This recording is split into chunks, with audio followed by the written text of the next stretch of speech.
మనం కొన్ని విషయాలు దేవుని యొక్క వాక్యం నుండి తీసుకొని ఆ మాటలు మనం విందాము. జాగ్రత్తగా మీరు నా మాటలు వింటే ఖచ్చితంగా దేవుడు మీ జీవితంలో అద్భుతాలు జరిగిస్తాడు. దేవుని స్తోత్రం కలుగుతుంది. హల్లెలూయా, హల్లెలూయా. చూడండి, కీర్తన గ్రంథము 89వ కీర్తన 47వ వచనం ఒకసారి చదువుకుందాం. నా ఆయుష్కాలము ఎంత కొద్దిదో జ్ఞాపకం చేసుకొను. ఎంత వ్యర్థంగా నీవు నరులందరినీ సృజించి ఉన్నావు. మరణమును చూడక బ్రతుకు నరుడెవడు? దేవుని స్తోత్రం కలుగునుగా. మరణమును చూడక బ్రతుకు నరుడు ఎవడు? ఈ పాయింట్ ఈరోజు. మరణమును చూడక బ్రతికే నరుడు ఎవరైనా బ్రతకగలుగుతారా?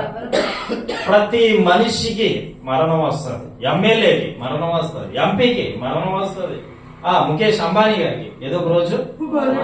అలాగే ప్రపంచంలో ప్రతి ఒక్క గొప్పవారు అనబడిన వారు, గొప్ప గొప్ప ఆ పేరు ప్రఖ్యాతలు గాంచిన వారు, గొప్ప గొప్ప వారికి ప్రతి ఒక్కరికి కూడా మరణం అంటూ ఒక దినం ఉంది. ప్రతి ఒక్కరికి మరణం వస్తుంది. ప్రతి ఒక్కరి జీవితంలో మరణం అంటూ ఆయన ఆల్రెడీ సిద్ధపరిచే ఉంచుతాడు. ఒక్కొక్కరు లేటుగా చనిపోతారు, ఒక్కొక్కరు బేగా చనిపోతారు. కాకపోతే ఒక్కొక్కరు మనకు తెలిసిన వాళ్ళు, ఇప్పుడు మన తండ్రి ఉన్నారు, మన తండ్రులు ఉన్నారు, మన పితరులు ఉన్నారు, వాళ్ళు మనకన్నా ముందుగా చనిపోయారు. ఏదో ఒక రోజు మనం కూడా వాళ్ళు కూడా మనం ఒక రోజు కలుసుకుంటాం. దేవుని స్తోత్రం. హల్లెలూయా. ఎలా కలుసుకుంటాం అంటే ప్రభువుని విశ్వసిస్తే, ప్రభువుని నమ్మితే, ప్రభుని ఆ హృదయంలో చేర్చుకొని బాప్తిసం పొందితే ఒక రోజు మనము వాళ్ళు కలిసి, ఒక రోజు మనం మనల్ని వాళ్ళు చూసుకునే అవకాశము కలుగుతాడు. అది దేవుని కృపను బట్టి. దేవుని స్తోత్రం కలుగునుగా. అయితే ఈ మరణము రుచి చూడక బ్రతికే నరుడు ఎవరు? బ్రతకలేరు ఎవరు కూడా. ఎంతో మంది సవాల్ చేశారు. ఎంతో మంది సవాల్ చేశారు. ఏమనంటే మేము చనిపోము, మేము బ్రతికే ఉంటాం, ఎన్ని సంవత్సరాలైనా బ్రతికే ఉంటాం, కోట్ల కోట్ల సంవత్సరాల కొద్ది మేము బ్రతికే ఉంటాం అని చెప్పిన వాళ్ళు కూడా సమసిపోయినారు. కానీ సజీవుడైన యేసయ్య మరణాన్ని గెలిచి తిరిగి లేచాడు. చెప్పండి. సజీవుడైన యేసయ్య మరణాన్ని గెలిచి తిరిగి లేచాడు. ఆయన చెప్పినట్లుగా ప్రవచన ప్రకారంగానే, వాక్య ప్రకారంగానే జరిగింది. ఆయన సిలువకి వేస్తారని ప్రభు చెప్పాడు, సిలువకి వేయబడ్డాడు. చనిపోతాడని ఆ లేఖనాల ప్రకారంగా జరిగింది, చనిపోయాడు. తిరిగి 3వ దినాన లేస్తానన్నాడు, లేచాడు. ఇలాగ ఎవరైనా లేచారా? ఎవరైనా ఇలాగా చనిపోయి బ్రతికి నరుడు ఎవరైనా ఉన్నారా? మరణము రుచి చూడక బ్రతికే నరుడెవడు? కలకాలమి లోకములో ఉండే స్థిరుడెవడు? మరణము రుచి చూడక బ్రతుకే నరుడెవడు? కలకాలమి లోకములో ఉండే స్థిరుడెవడు? చిన్న పెద్ద తేడా లేదు మరణానికి, చిన్న పెద్ద తేడా లేదు మరణానికి. కుల మతాలు అడ్డం కావు శ్మశానానికి, కుల మతాలు అడ్డం కావు శ్మశానానికి. ఈ జీవితం విలువైనది, నరులారా ఉండని సెలవైనది, దేవుని సెలవైనది. దేవుని స్తోత్రం కలిగినది. ఆ సమయం వచ్చినప్పుడు నరులారా తిరిగి రండి, నరులారా తిరిగి రండి అనే ఆ సెలవు దేవుడు ఇవ్వగానే నరులు ఏం చేయబడతారు? చనిపోయి తెమ్మగిపోతారు. హల్లెలూయా. ఈ లోకములో ఈ మానవ జీవితము ఎన్నాలో చెప్పండి? కొంతవరకు చూడండి. ఎంతవరకు? ఈ 90వ కీర్తనలో మనం చదువుకున్నాం కదా ఇందాక. 10వ వచనం ఒకసారి చదువుదాము. నీకు అపాయం ఏమీ రాదు. 10వ వచనం, 90వ కీర్తన 10వ వచనం. మా ఆయుష్కాలము 70 సంవత్సరములు, అధిక బలమున్న ఎడల 80 సంవత్సరములగును. అయినను వైభవము ఆయాసమే దుఃఖమే త్వరగా గతించిపోవును, మేము ఎగిరిపోదు. మనుష్యుడు ఆయుష్ అంట 70 సంవత్సరాలు, అధిక బలం ఉంటే 80 సంవత్సరాలు. ఈ అధిక బలం ఉంటే 80 సంవత్సరాలు అంటే గట్టిగా తింటేనో గట్టిగా పనిచేస్తున్నా కాదు. దేవుడు ఇస్తే ఆయుష్ 80 సంవత్సరాల వరకు బ్రతికే అవకాశం ఉంటుంది. దేవుని స్తోత్రం కలిగి. ఇప్పుడు ఆయుష్ ఎప్పుడుదండి ఇది? ఇప్పుడు జరుగుతున్నది, ఇప్పుడు ట్రెండింగ్ లో ఉన్న ఆయుష్ ఇది, అవునా కదా? 70 సంవత్సరాలు 80 సంవత్సరాలు ఇప్పుడు ట్రెండింగ్ లో ఉంది. కానీ ఆదాము నుంచి మనం చూసినట్లయితే వేలాది సంవత్సరాలు బ్రతికిన వాళ్ళు ఉన్నారు, అవునా లేదు? ఉన్నారా లేదు? వేలాది కాదు, వందలాది సంవత్సరాలు బ్రతికిన వాళ్ళు ఉన్నారు, వందలాది సంవత్సరాలు బ్రతికిన వాళ్ళు ఉన్నారు. కానీ వారు కూడా మరణాన్ని రుచి చూసి అది వెళ్ళిపోయారు. ఈ లోకంలో స్థిరంగా ఉండేది, తరతరాలు యుగ యుగాలు మారని దేవుడే యేసుక్రీస్తు ప్రభు. దేవునికి స్తోత్రం కలుగునుగా. స్థిరంగా ఉండేది ఆయన ఒక్కడ మాత్రమే. ఈ 70 సంవత్సరాలు 80 సంవత్సరాల వరకు అది నాది ఇది నాది, ఏంటట ఈ ప్లేస్ నాది ఈ ప్లేస్ నాది, అది సంపాదించాలి ఇది సంపాదించాలి, కార్లు కొనాలి మేడలు కొనాలి మిద్దెలు కొనాలి. ఏం పట్టుకుపోతావు? నీ బొంద ఏం పట్టుకుపోతావు? నువ్వు ఏమి పట్టుకెళ్ళావు. ఏదో సంపాదించేద్దాం, ఏదో పోగు పెడేద్దాం, ఎవరినో మోసం చేసేసి, ఎవరినో ఇబ్బంది పెట్టేసి, ఎవరినో నాశనం చేసేసి, ఎవరినో నానా తంటాలు పెట్టేసి నువ్వు పోగు పెట్టేద్దాం అని అనుకుంటావు కదా, ఏది శాశ్వతం కాదు, ఏది కాదు. నువ్వు సంపాదించింది నువ్వు తింటావా? పోనీ నీ పిల్లలు తింటారని గ్యారంటీ ఏముందా? గ్యారంటీ ఉందా? నువ్వు తినవు, నీ పిల్లలు తింటారో లేదో నీకు తెలియదు. కానీ దేనికోసం సంపాదిస్తున్నావు? అందుకేనండి కొంతమంది పెద్ద పెద్ద వాళ్ళు ఏం చేస్తున్నారో తెలుసు. ఈరోజు చాలా మంది అనాథాశ్రమాలకి, వృద్ధాశ్రమాలకి, పేదవాళ్ళకి, ట్రైబల్ ఏరియాలో ఉన్న వారికి చాలా మంది దేవుడు నమ్ముకున్న వాళ్ళు చేస్తున్నారు, నమ్ముకోలేని వారు చేస్తున్నారు. వాళ్ళకి తెలిసింది ఏమని అంటే మనం భూమి మీద అన్నోళ్ళ బ్రతకం, ఏదో ఒక రోజు చచ్చిపోతాం, ఏదో ఒక రోజు మన బ్రతికి అయిపోద్ది, మన జీవితం అయిపోద్ది, మనం ఇక్కడ ఈ కాలం ముగించి వెళ్ళిపోతాం. కానీ ఏదో ఒక రోజు మనం చేసే పుణ్యం మిగులుతుంది. హల్లెలూయా. ఒకడంట ఒక ఆవిడ నాకు ఫోన్ చేసింది, ఒక గ్రామం నుంచి నాకు ఫోన్ చేసింది. బ్రదర్, నా 3 ఎకరాల పొలం ఉంది. ఈ 3 ఎకరాల పొలము కూడా నా భర్త, మా అత్త మామలు నా భర్త పేరును రాశారు. నా భర్త, మేము హ్యాపీగా బ్రతుకుతుంటే కొన్నాళ్ళకి మా భర్త చనిపోయాడు కదా. భర్త చనిపోయారు, అత్త మామలు చనిపోయారు, ఎవ్వరూ లేరు, నేను ఒక్కరిదాన్నే. నాకంటూ ఒక తల్లి ఉంది, నాకంటూ ఒక తల్లి ఉంది. ఆ తల్లి నేను ఉంటున్నాము, మేము ఉంటున్న ఇల్లు కూడా కాలిపోతుంది బ్రదర్.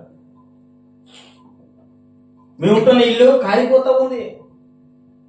ఆ ఇంట్లోని ఉండలేక ఇబ్బంది పడుతూ జీవిస్తున్నాం బ్రదర్. ఆ భర్త ఎన్నాళ్ళు చచ్చిపోయాడు తెలుసా? పెళ్ళయి 6 నెలల తర్వాత చచ్చిపోయాడు. ఆ అమ్మాయికి ఏజ్ అంతా తెలుసా? 24 సంవత్సరాలు. చాలా చిన్న పిల్ల పాపం. ఆ 3 ఎకరాల భూమిలో ఎవడో ఒక స్తంభాన్ని తీసుకొచ్చా, లేకపోతే ఒక బోర్డుని తీసుకొచ్చా పాతాడు. పాతి ఇది నాది ఏమంటున్నాడు? ఇది నాది అంటుంటే బ్రదర్, ఎవరితో చెప్పుకున్నా ఎవరు కూడా సమస్య తీర్చలేకపోయారు బ్రదర్. మీరు ప్రేయర్ చేస్తే దేవుడు అద్భుతంగా ఆ స్థలం నాకు వస్తుందని నమ్ముతూ ఉన్నాను, విశ్వసిస్తూ ఉన్నాను. కాబట్టి మీరు ప్రేయర్ చేయండి బ్రదర్ అని ఏడుస్తూ కన్నీరు కారుస్తూ చెప్పండి. ఇలాగే ఎంతో మంది జీవితాలు, ఇలాగే ఎంతో మంది కుటుంబాలు. ఏం సంపాదిస్తావు? ఏం పోగు పెడుతున్నావు? ఏం కూడబెడుతున్నావు? నువ్వు సంపాదించింది మంచిదైతే నీ పిల్లలు కూడిపెట్టినా పర్వాలేదు. నువ్వు సంపాదించింది న్యాయమైనదైతే నువ్వు సంపాదించి కూడబెట్టి మీ పిల్లలకి ఇచ్చినా పర్వాలే. అడ్డుసుడగా వేలాది కోట్లాది రూపాయలు నువ్వు కూడబెడుతూ నీ యొక్క ఆ శవం కూడా, శవాన్ని కాల్చడానికి కూడా నువ్వు కాలవాడు. నిజంగా మా సైడ్ అంటుంటారు ఆ పీనారోళ్ళు, పిసనారోళ్ళు, ఆ తర్వాత ఈ డబ్బు ఎక్కువ కాలరట. అదేంటంటే నాకు తెలీదు, వాళ్ళంటుంటే విన్నేది మాట ఇది, నేను చూడలేదు. ఆ కాటకాపుల దారుడట ఇది కర్ర అనుకోండి, ఇలా కుడుతాడట, కర్ర అని కొడుతాడు, ఎన్ని తిట్లు తిడతాడట అంటుంటారు. నేను విన్నాను కానీ చూడలేదు. ఎందుకో తెలుసా, ఇది సంపాదించింది వాళ్ళ మైండ్ సెట్ అంతా చచ్చిపోయినా సంపాదన కాదు. ఒక అతనట చూడండి, ఒక చిన్న జరిగిన సిచ్యువేషన్ చెప్తాను. ఒక ఆయన బాగా సంపాదించాడట. ఒక ఆయన, మీరు జాగ్రత్త విన్నాను నా మాటలు. ఈ మాటలు ఎవరికి అవసరం, దేవుడు మాట్లాడుతూ ఉన్నాడు. బాగా సంపాదించాడట, బాగా పోగు పెట్టుకున్నాడట.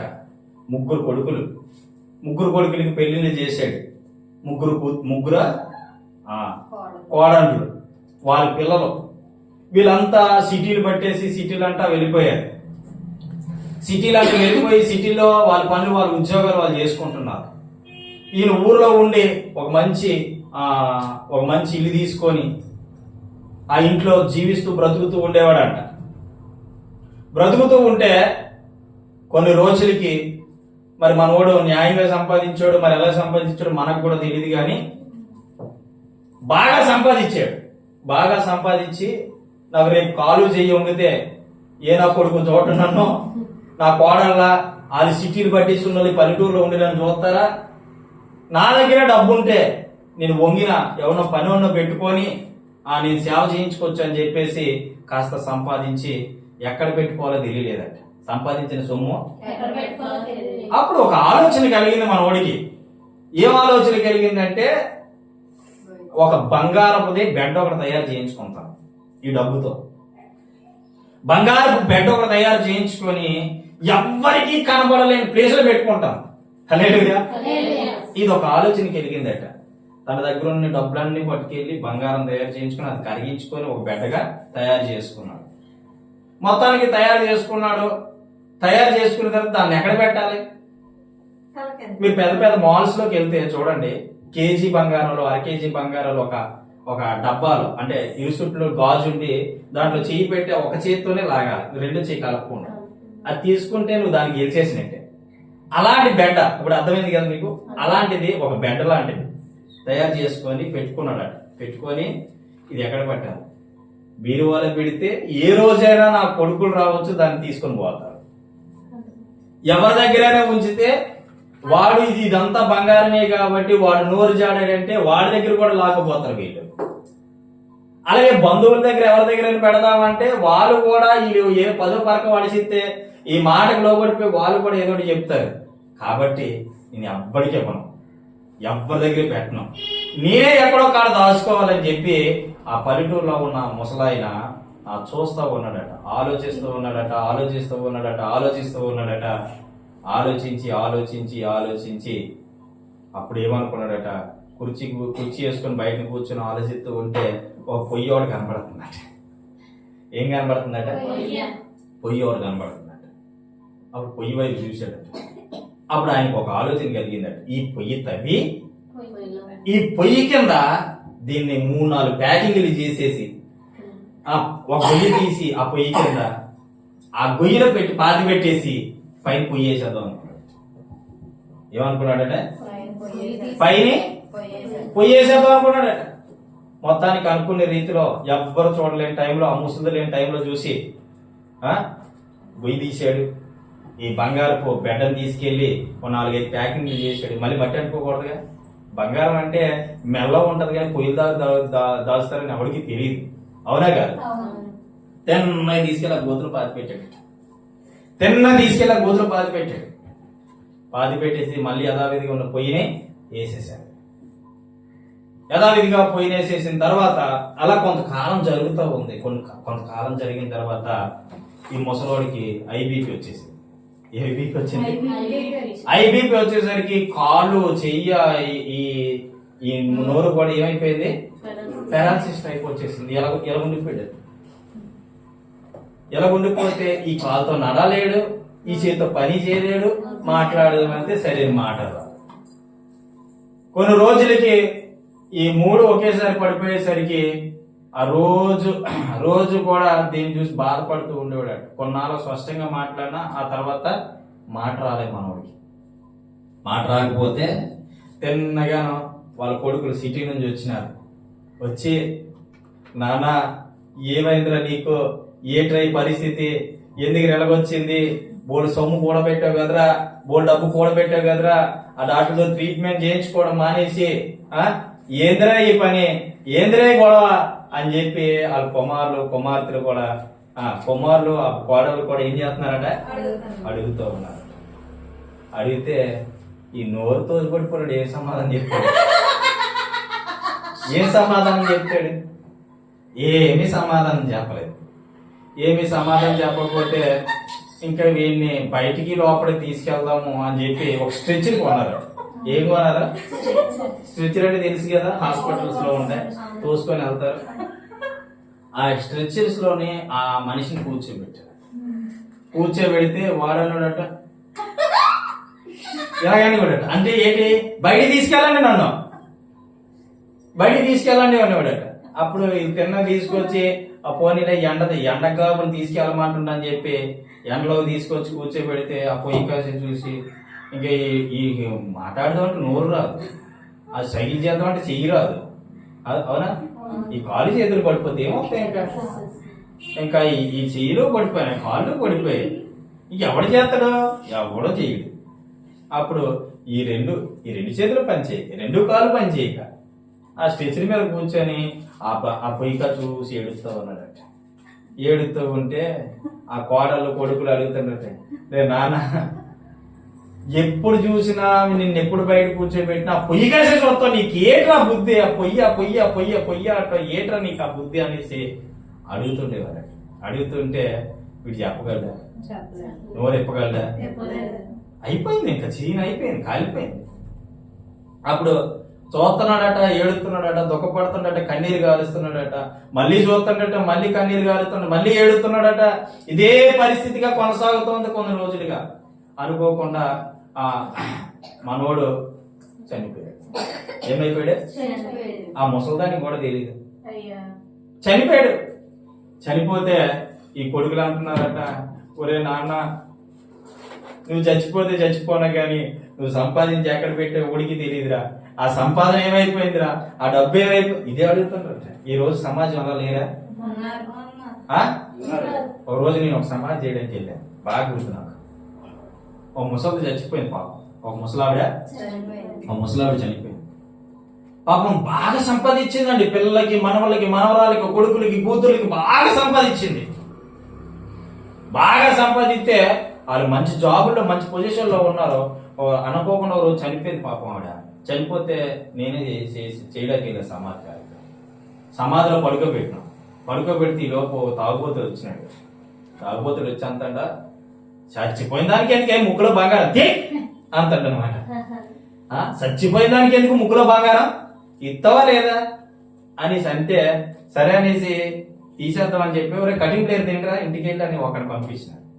ఈ కటింగ్ ప్లేయర్ తీసుకొచ్చి లోపు వాడు పుల్లి దాయిసి ఉన్నాడు. ఏం చెప్పిన ఎండగా పట్టుకొని ఆ ముక్కుకొని ఇలా తీరండి, ఈ ముక్కు ఇలా కట్ అయిపోయి బయటకు వచ్చింది. అదే అంటున్నాడు, ఆడి మైకి వాడిది.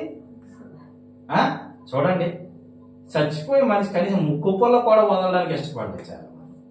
ఈనాడు డబ్బు, బంగారం, ధనము ఏమన్నా తల్లిదండ్రులు సంపాదిస్తే కొడుకులు ఏం చేస్తున్నారు, చూస్తున్నారు. లేకపోతే కొడుకులు పట్టించుకోవట్లే, అలాగే కూతుర్లు పట్టించుకోవట్లే. అందరూ కాదండి, ఇది అందరూ కాదు. నువ్వేదైనా సంపాదిస్తే, నువ్వేదైనా పోగు పెడితే, నువ్వేదైనా వెనక పెడితే ఆ డబ్బుని వాళ్ళు జలసా చేయడానికి నేను చూస్తున్నారే తప్ప ఎవరు నిన్ను చూడరు.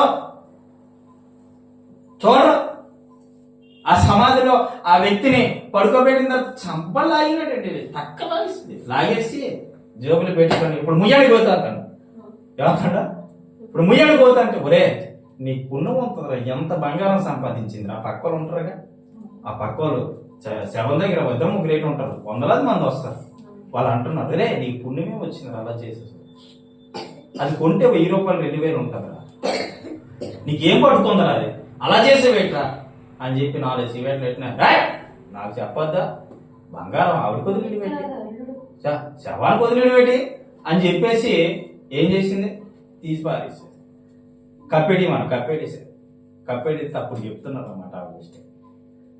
ఎంతో కొన్ని వేలాది రూపాయలు సంపాదించిందట, లక్షలాది రూపాయలు కూడబెట్టిందట, బంగారం సంపాదించిందట, డబ్బు సంపాదించిందట, అన్ని సంపాదించి మంచిగా వాళ్ళ కుమార్తెల్ని ఒక స్టేజ్ లో నిలబడితే చచ్చిపోయినప్పుడు బంగారం కూడా ఉంచడానికి ఇష్టపడాలి.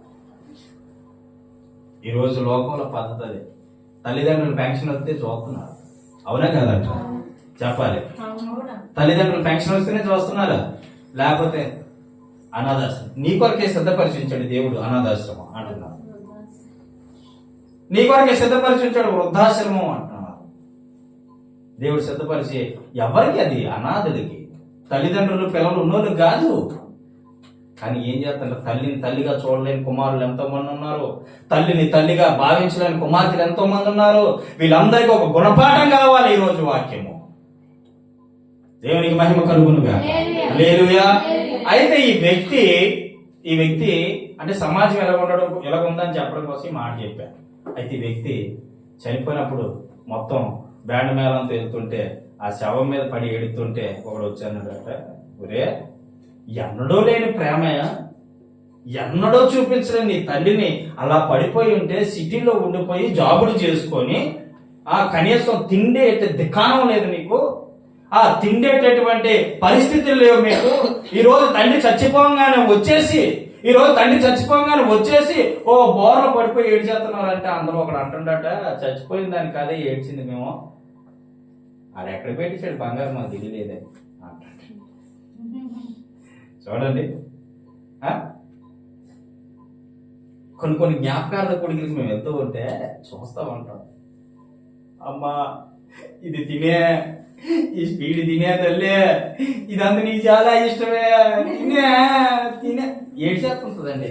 దేనికి నీకు జిలాబీ అంత ఇష్టం కాదమ్మా, ఫోటో దగ్గర ఎక్కడ ఫోటో దగ్గర తినే అమ్మా తినే అని ఏడ్చేస్తుంటది. బతుకున్నప్పుడు ఎట్టేవి ఏమమ్మా, బ్రతుకున్నప్పుడు ఎట్టావా, బ్రతుకున్నప్పుడు ఎట్టా నువ్వు, ఎందుకో తెలుసా, పట్టుకొని ఇలా పొడుస్తూ సాగు, ఎందుకు మమ్మల్ని తినేస్తా సాగు. లేరా అలాంటి సమాజంలో లేరా? ఈ జ్ఞాపకార్థ కొడుకులు వెళ్ళేటప్పుడు భలే ఏడుస్తారండి. నేను చూసి నవ్వుతాను నిజంగా, అంటే బాధ అనిపిస్తుంది నాకు. కానీ వాళ్ళ గుణగానాలు నేను చూస్తూ ఉంటాను. చచ్చిపోయినప్పుడు ఇది తిను అది తిను, అమ్మా నువ్వు అడిగా కాదే ఈ పొలం నీ పేరు రాసేస్తానే, నువ్వు అడిగే కాదే ఈ బండి కొని పెడతానే, నువ్వు అడిగినా కాదే అలా అది కొని పెడతాను ఇది కొని పెడతా. చచ్చినప్పుడు ఎందుకు కొని పెట్టడం, ఏ బండి మీద ఊరేగుతుందా, పొలం లేదు కూర్చుంటుందా, ఎవరు మాట్లాడరా, మాట్లాడానే స్వీట్ వచ్చి తింటుందా, అమ్మ నీ బిర్యానీ అంటే ఇష్టమే నీకోసం అంటే తినే ఏంటి, కోళ్ళని తీసుకొచ్చి బొమ్మ చేసేస్తారు. బతుకున్నప్పుడు ఏ రోజు సన్మానం చేసేవా నీ అమ్మకి లేదా మీ నాన్నకి, బతుకున్నప్పుడు ఎప్పుడైనా? ఏం బ్రతుకుడు నాయన, సమాజము ఎట్టిపోతా ఉంది, సమాజము ఏమైపోతా ఉంది, సమాజంలో మనుషులు ఏమైపోతా ఉన్నారు, ఏం సంపాదించేద్దామని, ఏం పువ్వు పెట్టేద్దామని. బిడా నువ్వు ఇక్కడ చక్కగా జీవిస్తేనే నీకు పరలోకం, గుర్తుపెట్టుకో. నువ్వు క్రైస్తవుడు అయితే నువ్వు చక్కగా బ్రతికితేనే నీకు పరలోకం, గుర్తుపెట్టుకో. దేవుని స్తోత్రం కలుగునుగా. హల్లెలూయా హల్లెలూయా. దేవుడు నమ్ముకున్నాను, బాప్తిసం పొందేశాను, మందిరానికి వెళ్ళిపోతున్నాను, ఉదయాన్నే వెళ్ళిపోతున్నాండి మందిరానికి. ఎక్కడ వెళ్ళిపోతున్నట్టు, ఉదయాన్నే ఎన్ని గంటలకి, 6 గంటలకు 4 గంటలకు వెళ్ళిపోతాం మేము, 4 గంటలకే 4 గంటల మందిరం వెళ్ళిపోయి 6 గంటలకు తిరిగి వచ్చేస్తాం. 6 గంటల నుంచి 7 గంటల వరకు ఇంట్లో కదా టిఫిన్కి రెస్ట్ తీసుకుంటాం. అప్పుడు వెళ్తాం ఎక్కడికి, మొక్కలకి. వెళ్తాము. మధ్యాహ్నం వరకు కూడా హ్యాపీగా అది వండుకొని తినేసేంత వరకు ఎక్కడికి కదలం. ఎప్పుడు? ఆదివారం. ఆ మధ్యాహ్నం తర్వాత మనసులో అవుతుంది, ఎటు కొత్త సినిమా ఏదో రిలీజ్ అయింది. ఉదయం మందిరం అట్ట, మధ్యాహ్నం ఏంటట బ్రతుకులు బాగు చేసుకునే మార్గం ఒక్కట్లేదు. బ్రతుకులు బాగు చేసుకుని నువ్వు నడిచే మార్గం ఒకట్లేదు. నీ జీవితాన్ని ఇప్పటికైనా సరి చేసుకో. ఇలా భ్రష్టత్వమైన బ్రతుకు బ్రతికితే దేవుడు అంటే ఏమొస్తాడండి మీకు? దేవుడు ఏం కనబడతాడు? ఏం మాట్లాడతాడు ఆయన? బ్రతుకులు మార్చుకోకపోతే. దేవుని స్తోత్రం కలుగునుగా. హల్లెలూయా, హల్లెలూయా. 4 గంటల మందిరానికి వెళ్ళిపోవడం, 6 గంటల సినిమాకి వెళ్ళిపోవడం, ఇదా దేవుడు నేర్పించింది. దేవుని స్తోత్రం కలుగునుగా. మొత్తానికి ఏడ్చారు. ఇక్కడికి వచ్చేస్తాం మళ్ళీ పాఠంలోకి వచ్చేది. మొత్తానికి ఏడ్చి ఏం చెప్తాడు? ఆ తల్లి అంటుందట, ఎప్పుడు మా ఆయన ఈ స్టెచ్చర్లో ఇక్కడే కూర్చుండేవాడు, ఇలాగే చూసాడు. ఆ పొయ్యి కాసి, ఆ పొయ్యిలో ఏముందో ఏటో ఆ పొయ్యి దగ్గర ఏముందో అలాగే చూసేవాడు. పొయ్యి అంత ఇష్టమో అనుకునేదట. అనుకుంటే మరి పిచ్చోకి లేదు ఇక. అనుకునే తర్వాత ఒక రోజు అనుకున్నాడట, ఎవరినో సిద్ధాంతం తీసుకొని చూపించినారట. ఆడన్నాడట, అర్జెంట్గా మీ ఇల్లు ఖాళీ చేసి వెళ్ళిపోవాలి. ఎక్కడికి? ఇంకొక ఇంటికి పోండి. పాపం ఎంత సంపాదించి ఉంటాడు, ఎంత కష్టపడి ఉంటాడు, ఆ ఎన్ని తోడుకుంటాడు, ఎన్ని ఇబ్బందులు పడి ఉంటాడు, ఆ చెమట ఎంత ఊడ్చుంటాడు. ఆ కష్టంగా సంపాదిస్తే ఏమైపోయిందట? ఇల్లు ఖాళీ చేసి వెళ్ళిపోయినాడు. అప్పుడు వాళ్ళు ఏమనుకుంటారట తెలిసిన? ఈ మంచి చెప్పండి, ఎవరికి నమ్ముతారా? ఎవరైనా మంచి ఎవరైనా చెప్పండి, నమ్ముతారా? నీ గొంతు కోసేసిన మాత్రం నమ్ముతారు. ఎవరు నమ్ముతారు? గొంతుకు అడ్డంగా కోసేదని చూడాలి, నమ్ముతావు. అడ్డంగా కోసిన వాళ్ళు నీకు దొరుకుతారు, వాళ్ళు నమ్ముతావు. తేనంగా ఒకరు తీసుకొచ్చారు, ఏమన్నాడా? ఇల్లు ఖాళీ చేసి 6 ఇల్లు వెళ్ళిపోవాలంటే నువ్వు ఒకరిదాని ముసలమ్మ, నువ్వేముంటావు మాతో పాటు వచ్చేసి అని చెప్పి ఆ కొడుకులు ఎవరికైనా ఇల్లు కావాలంటే చెప్పండి అన్నతనని చెప్పారు. అంటే మన క్రైస్తవులకి ఏముంటది కదా? ఉంటదా? క్రైస్తవుల్లో ఇంకా ఎలాంటి ఆచారాలు పాటిస్తుంటే నువ్వు దరిద్రతలోనే ఉన్నది. నాకు ఆచారం లేదు క్రైస్తవ్యం. దేవునికి స్తోత్రం కలుగునుగా. ఆచారం లేదు, ఆచరించడం లేదు. నాకు అలా జరగదు, ఈ ఇంట్లో ఉంటే ఎలా జరగదు, ఆ పొయ్యి అక్కడ ఉంటే జరగదు, ఈ పొయ్యి ఎక్కడ ఉంటే జరగదు. ఈ ఆచారం లేవండి. ఒక క్రైస్తవుడు వచ్చి బాబు మంచి ఇల్లు ఉంటే ఏదైనా చూపించండి అని చెప్పగానే ఎవడో చెప్పాడట, ఇక పలానా ఇల్లు ఖాళీ అయిపోతా ఉంది, ఆ ఇంట్లోకి వెళ్ళి ఆ ఇల్లు కొనుక్కోండి అంటే వాళ్ళు ఏమని పెట్టారట? ఈ ఇంట్లో ఆ సిద్ధాంతం కూడా చెప్పినట్టు ఏమని? ఈ ఇంట్లోనే చచ్చిపోండి బాబు మీ నాన్న, మళ్ళీ ఇంట్లో మీరు ఉంటే మీకు చాలా ఇబ్బందులు పాలైపోతారు, గొడవల పాలైపోతారు, అల్లల పాలైపోతారు, కాబట్టి ఇల్లుని అమ్మేసుకోండి. ఎవడన్నా అలాగే అయిపోతుందని చెప్పినట్ట. ఎవడు? గొంతు పోసేసిన. అర్థమవుతుందా? అన్న తర్వాత తిన్నగా వెళ్ళి బాబు తక్కువ ఇచ్చి కానీ ఇల్లు తీసుకో అని చెప్పగానే మనవాడు తిన్నగా వెళ్ళి కావాల్సిన డబ్బులు ఇచ్చేసి ఆ ఇల్లుని కొనుక్కున్నాడు. దేవుని స్తోత్రం కలుగునుగాక. కొనుక్కున్న తర్వాత కూడా మరి మనవాడు కూడా ప్రార్థన పెడతారు. హల్లెలూయా. తొందరలో నిర్మలా తిరిగి వచ్చిన పైన మందిరం కట్టబడునుగా. అయిపోతుంది, అయిపోతుంది. మనవాళ్ళు కూడా ఏం చేస్తారు? ఎంబడే ఇల్లు కొని సంతోషంలో పాస్ గారిని పిల్లలు. ఆమె ఏం చెప్పండి? మనవాడు పాస్ గారిని పిలిచారట.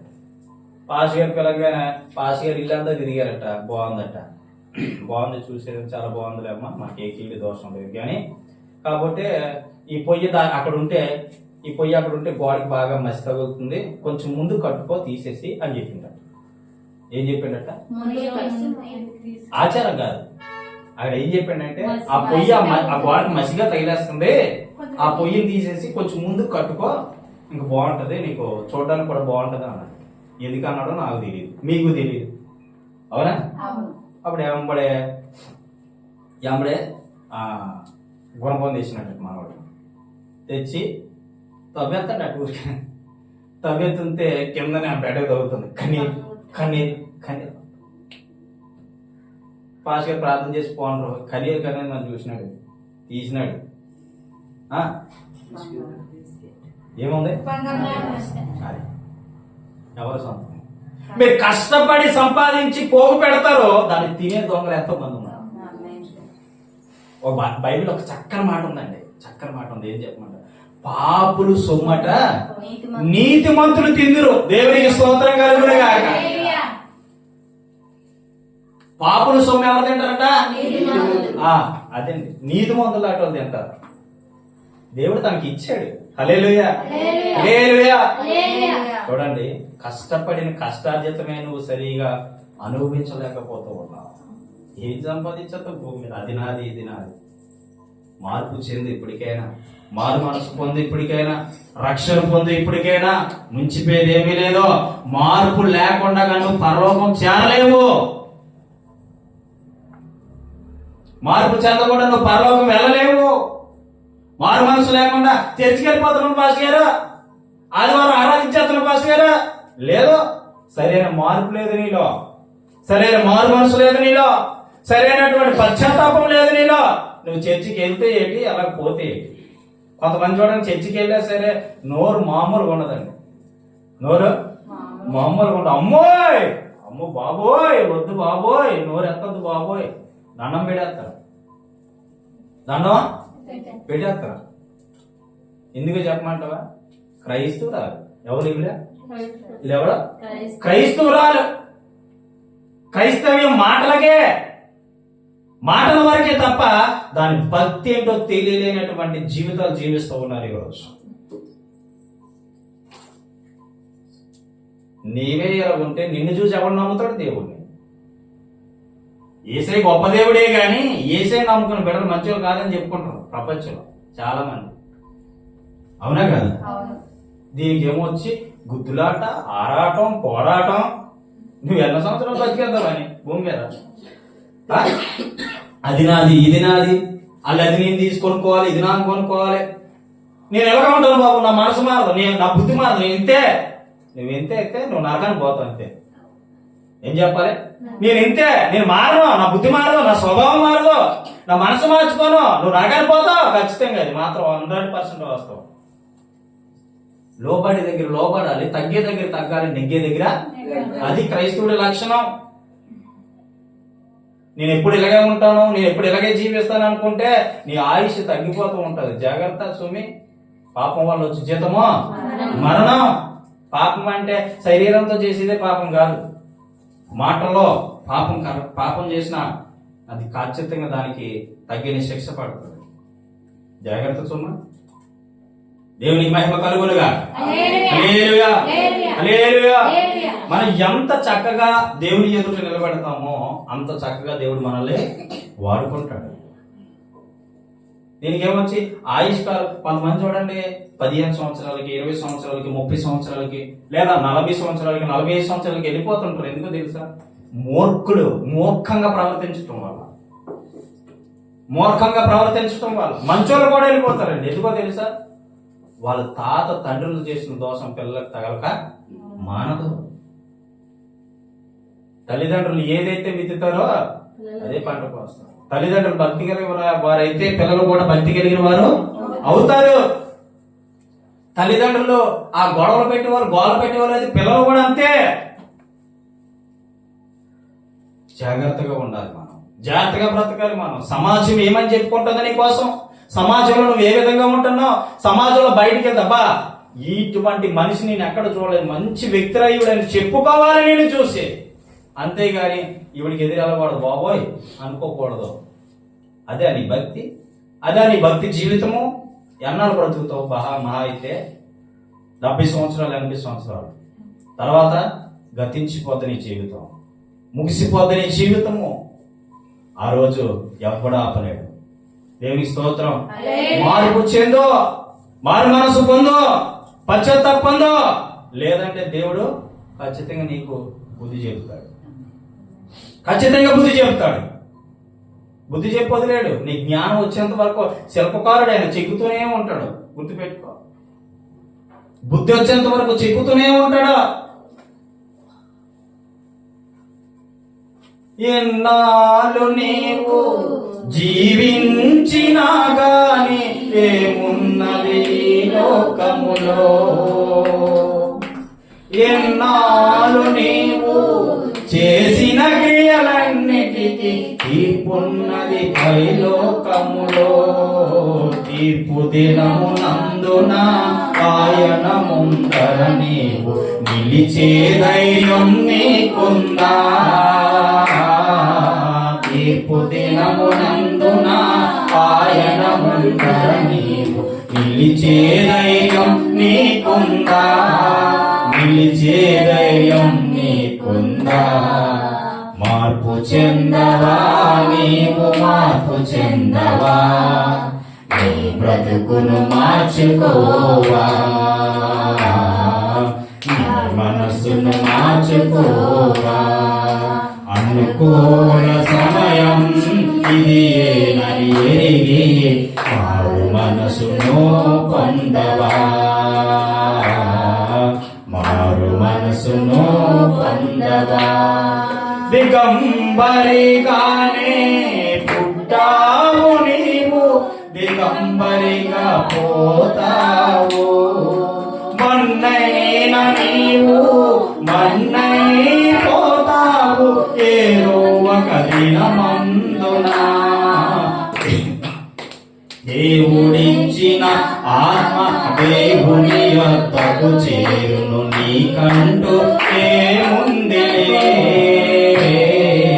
దేవుడిచ్చిన ఆత్మ దేవుని యొద్దకు చేరును, నీకంటూ ఏముందిలే, నీకంటూ ఏముందిలే. అందుకే మార్పు చెందవా నీవు, మార్పు చెందవా?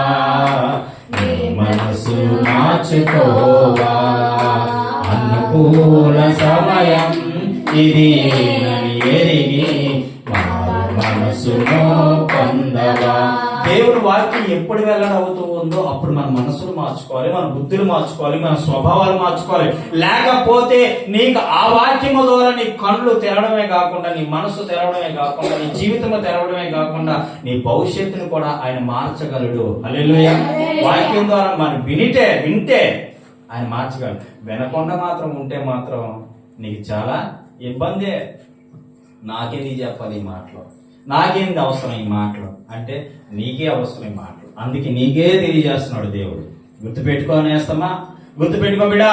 ఓ చెల్లి, ఓ తల్లి, ఓ సహోదరుడు, సహోదరి, దేవుడు నీతో మాట్లాడుతాను. ఏదో సంపాదిద్దామని పరిగెత్తవద్దు.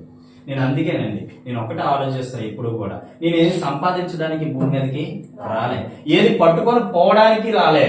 నేను ఒకటే, నా జీవిత కాలం అంతయు ఈ క్రీస్తుని ప్రకటిస్తూ బ్రతకాలి, క్రీస్తుని ప్రకటించాలి. నాకున్న జ్ఞానము తెలివితేటలు బట్టి లక్షల రూపాయలు సంపాదించవచ్చు, కానీ అన్ని విడిచిపెట్టి, అన్ని మార్గాలు వదిలేసి, అన్ని మార్గాలు తప్పించుకొని ఈ బోధన ప్రకటించుకుంటూ 24 గంటలు ఈ బైబిల్ పట్టుకొని మాత్రం బ్రతుకుతున్నాయి. ఎవరి ద్వారా ఎవరిచ్చిందో నేను బ్రతకలేదు. విశ్వాసం అనే డాలర్ పట్టుకొని బ్రతుకుతూ ఉన్నాను అంతే. ఎవరో ఏదేస్తారు, ఫండ్ వచ్చేస్తుంది, అమెరికా నుంచి అంత వస్తుంది, అమెరికా నుంచి ఎంత వస్తుంది, పెద్ద పెద్ద సేవకుల నుంచి అంత వస్తుంది, ఏమీ రాదు. నేను ఎవరి దగ్గర చేయి చాపడానికి ఎప్పుడు నాకు దేవుడు అలా ఉంచలేనన్ను. నేను ఎవరి దగ్గర చేయి చాపుకోను. దేవుడు ఇస్తాడు. ఆ నమ్మకం, విశ్వాసం నాకు. దేవునికి స్తోత్రం కలుగునుగా. కాబట్టి బిడ్డ చెప్తున్నాను, నీ ఆయుష్ కాలంలో చాలా కొద్దిదిగా ఉంది. దినములు గడిచిపోయినాయి, సంవత్సరాలు గడిచిపోయినాయి, కొద్దిగా ఉంది. కాబట్టి ఈ కొద్ది సంవత్సరాలైనా దేవుని ఎక్కువగా మహింపరచు. దేవునికి స్తోత్రం కలుగునుగా. దేవునికి స్తోత్రం కలుగునుగా. మరణము రుచి చూడకుండా ఏ నరుడు బ్రతికి లేడు. గుర్తుపెట్టుకో. ఈ మాటల ద్వారా నిన్ను, నీ కుటుంబాన్ని బ్రతికించుకుంటావనే దేవుడి మాటల ద్వారా నేను బలపరుస్తూ ఉన్నాను. దేవునికి స్తోత్రం కలుగునుగా. హల్లెలూయా, హల్లెలూయా, హల్లెలూయా. మనిషి ఆయుష్ చూడండి, ఆ కింద 10వ వచనం కింద మాట ఉంది. ఈ 70 సంవత్సరాలు 80 సంవత్సరాలు బ్రతికినను ఆ కింద మాట ఉంటది. అయినను వాటి వైభవము ఆయుష్యమే, దుఃఖమే, అది త్వరగా గతించిపోను, మేము ఎగిరిపోదు. చూడండి, 70-80 సంవత్సరాల వాడు కర్రొట్టుకొని ఉంటాడు.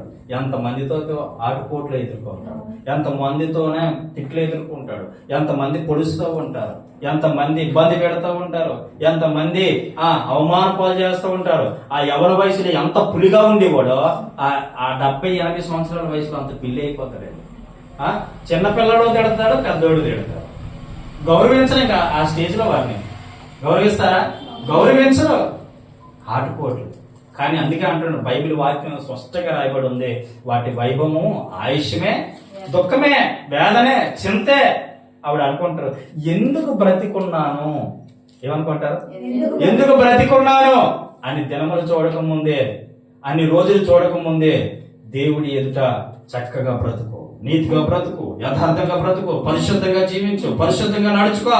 నిన్ను నీ కుటుంబాన్ని దేవుడు ఫలింపజేస్తాడు, ఆశీర్వదిస్తాడు. దేవునికి స్తోత్రం కలుగును గాక. హల్లెలూయా.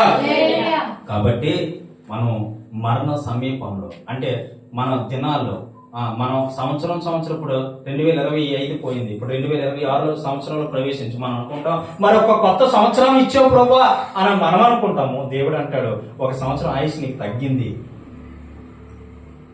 నీకు ఒక 80 సంవత్సరాలు ఆయుష్ ఇచ్చాడు అనుకో. 80 సంవత్సరాలు ఆయుష్ ఇచ్చాడు. ఇప్పుడు 33 సంవత్సరాలు. 33 సంవత్సరాలు, ఈ 33 సంవత్సరాలు ఏమైపోయినాయి? గతించిపోయినాయి. 34లో అడుగు పెట్టాను నేను అనుకుంటాడు, ఇంకో సంవత్సరం నీ జీవితంలో తగ్గిపోయింది అని ఆయన అంటాడు. సంవత్సరాలు, కొత్త సంవత్సరాలు చూసే కొద్దీ మన ఆయుష్ తగ్గుతూ వస్తుంది. కాబట్టి మనం ఏం చేయాలంటే, తక్కువ ఆయుష్ ఇచ్చిన, ఎక్కువ ఆయుష్ ఇచ్చిన ప్రభు నామాన్ని మహిమపరిచే వారిగా ఉండాలి. దేవునికి స్తోత్రం కలుగునుగా. హల్లెలూయా, హల్లెలూయా. యేసు కొరకే పుట్టాము, యేసు కొరకే చనిపోవాలంటే. అందుకే అపోజిట్ పౌలు అంటాడు, నేను బ్రతుకుట క్రీస్తు అయితే, చావైతే లాభం అంటాడు. మనం కూడా అంతే, బ్రతుకుట యేసు కొరకే బ్రతకాలి, చనిపోయిన యేసై కొరకే అంతే. ఆ బ్రతికితే దేవుడు నిన్ను, నీ కుటుంబాన్ని ఫలింపజేస్తాడు. దేవుడి మాటలు దీవించును గాక, దేవుడి మాటలు ఆశీర్వదించును గాక. ఓకే, ప్రార్థన చేసుకుని కళ్ళు మూసుకోండి. చిన్న ప్రార్థన. మీ హృదయాల్లో, మీ జీవితాలు, ఈ వాక్యం విన్నారు కదా ప్రియమైనటువంటి బిడ్డ, ఒకసారి మాతో పాటు కలిసి ఏకోపించి, నువ్వు ఏ స్థలంలో ఉన్నా, ఏ దేశంలో ఉన్నా, ఏ రాష్ట్రంలో ఉన్నా, ఎటువంటి పరిస్థితుల్లో ఉన్నా, దేవుడు నీతో మాట్లాడినట్లయితే మాతో పాటు ఏకోపించు. పరమ తండ్రి మీకు వందనాలు, అద్భుతకరుడా మీకు వందనాలు. అవునయ్యా, మా యొక్క ఆయుష్ అంతా తెలియజేసావు. మరణము రుచి చూడక బ్రతుకే నరుడు ఎవడు అని వాక్యం సెలవిస్తుంది. ఏం పోగు పెట్టము, ఏమి సంపాదించము గాని అది నాది ఇది నాది అనుకొని గొడవలతో, అల్లర్లతో మా జీవితాలు మేము ముగిస్తూ ఉంటాం. ప్రభువా తండ్రి, మమ్మల్ని క్షమించేయ. మీ సత్యాన్ని తెలుసుకున్నాం, మీ జీవితాన్ని ఏంటో మేము తెలుసుకున్నాం. బ్రతికుంటే ఎలాగుంటామో, మరణిస్తే ఏ విధంగా ఉంటామో ప్రభు మాతో తెలియజేసే ప్రభు మీకు వందనాలు. ప్రభా మా జీవితాల్లో నూతన కార్యాలు, నూతన మేలు, నూతన ఆశీర్వాదాలు అనుభవించుటకు ప్రభు చూపించండి. ప్రభా ఇదిగో తండ్రి, ఏమి సంపాదించినను ప్రభు నీ నామ మహిమార్థమే మీరు సంపాదించుకోవాలి తప్ప ఈ లోకంలో నాయన తండ్రి అయ్యా పాపపు సొమ్ము మాకు వద్దయ్యా, పాపంగా జీవించే సొమ్ము మాకు వద్దయ్యా. నీ ద్వారా కలిగినటువంటి ఆశీర్వాదమే గొప్పది. నీ ఆశీర్వాదం మేము పొందుకునే వారిగా సహాయం చేయండి. ఈ వాక్యమైన ప్రతి ఒక్క బిడ్డకు నాయన ప్రభా క్షేమము, నెమ్మది, ఆరోగ్యము, బలమును, శక్తిని అనుగ్రహించండి. ఈ వాక్యం ద్వారా ఎవరైతే బలపరచబడ్డారో వారు అనేకులకు సాక్షిగా నిలబడటకు సహాయం చేయండి. కృప చూపించమని వచ్చిన ప్రతి బిడ్డని దీవించి ఆశీర్వదించి మీ నామానికి ఘనత, మహిమ, ప్రభావాలు మీరు ఒక్కరే పొందమని యేసుక్రీస్తు ప్రభు అతి శ్రేష్టమైన నామం ప్రార్థిస్తున్నాను తండ్రి.